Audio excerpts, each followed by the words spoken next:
The Voice, for me, like what attracted to me to the show, and I think why it's lasted 10 years, is because the blinds. It really does make it about the voice. And I think sometimes, the song Video Killed the Radio Star.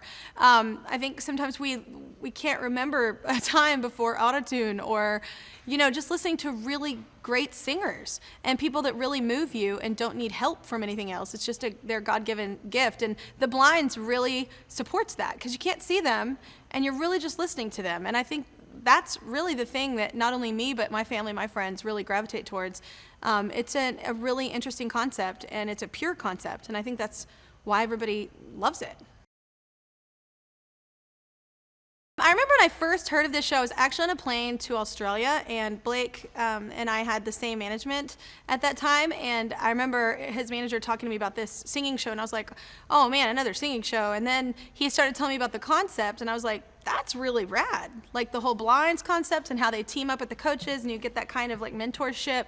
It was a different vibe than any other show had really presented, and I thought it was really, really cool. So actually, I ended up being a mentor on Shelton's team the second season, I believe, and it was really fun. We were in this barn, I think, and it was just a really cool thing. And I just coming from a talent show, like it would have been a really cool thing to have like someone in the industry currently like doing it, helping me on my way. That would have really, I don't know, been like a light at the end of the tunnel and would have really boosted my confidence. So I love that we get to do that for people.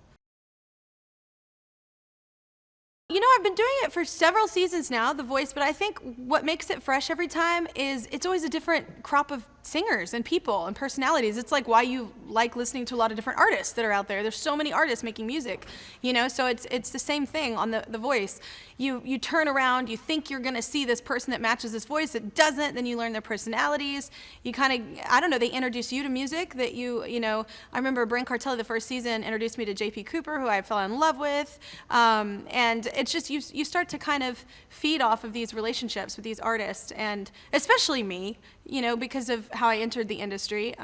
It's a really cool full circle moment for me every time. It doesn't get old. I think personally for me, I've been through it as an artist, like on a show like this, but I've never been what I get to be now, like a coach. I've never been on the other side of it. I had never done that till The Voice, and I think it changed me in the sense of I really know what I was needing when I was going through it, and I really knew, I kind of know what confidence kind of give them and constructively criticize them, but also give them just the amount, right amount of compliments because they're on national television out of nowhere, and a lot of people, came from some random job, and all of a sudden we expect them to be like on camera and like, giving their personality and doing all these things that are expected for the television world. So I think for me personally, I have that perspective from the beginning of my career, but it also gave me, being on The Voice, talking with these artists, it gave me like a whole new light to like remembering like, this is a weird world, like, and it's not easy for everyone, and it just kind of made me really appreciate it, the perspective.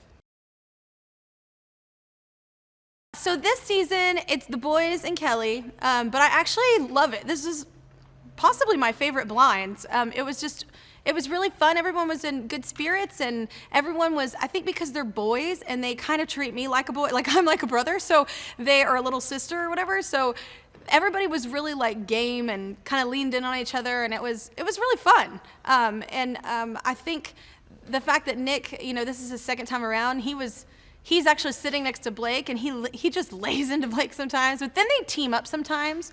Literally, this is the funniest group. If this was Survivor, you would know there are no alliances. Like, everyone is for themselves, and they only help when it helps them, and it's like, and they're always changing. Like, literally, you'll feel like, okay, Blake's looking out for me, or Nick's looking out for me, or John's looking out for me, and then the next time you're like, why are you throwing me under the bus? Like, there are no alliances here. It is just, we are gonna win. And by we, I mean me. And the mouse in my pocket. I love Nick Jonas, y'all. He, the first season, I felt like, I was like, oh man, he's a little shy. I was like, and I'm loud. Blake's loud. Like, and I mean, John's kind of low key, but still has a lot of personality, So I think in the beginning, I was like, oh man, I was trying to like almost back off because I'm a lot for some people. And it was, I don't know, I feel like he kind of got gypped because then COVID happened. He didn't even get the experience of the lives or anything that like normal kind of setting. So the blinds, man, he showed up and he is like so ready and hilarious. Even my assistant and I were talking about, we were like, God, I love how we're seated differently. So it's like Blake, Nick, John, and then myself. And I don't know, something about that dynamic really opened up a whole different like thing with not only Nick, but all four of us. And Nick's fun. We're all different ages and we come with different, perspective, like musically speaking. And it is funny when you turn around and it's a young girl and you're up against Nick Jonas. You're like, so I am losing here. That's usually what happens, but it's a really good group. It was a really fun blinds. My favorite part of working on The Voice, everybody always asks me this, even on my TV show, it's like the actors that come on are always like, what's the voice like? And it's really just I think because I grew up in a family that's very sarcastic and playful and, jabs, but in a playful way. So I love that environment. I think that kind of chemistry is fun to play with on camera. And it's just, I don't know, it's completely different than doing the talk show and completely different than touring and making albums. It's just it's a different vibe. And not only with the coaches, it's fun, that kind of chemistry. It's also fun to like get to know your artists on your team, and they're always completely different teams, and I don't know, just not only you teaching them stuff, but them teaching you. It's just a really cool, creative world. And especially now, we're really lucky. I remember in season 19, I don't know if it was Gwen or John that pointed this out, but we're really lucky. Like, we get to still be involved highly with music, and watching people sing live and feeling that, in person. And not everybody gets to do that, and we really know to appreciate it now. So it's been really cool. I feel very lucky.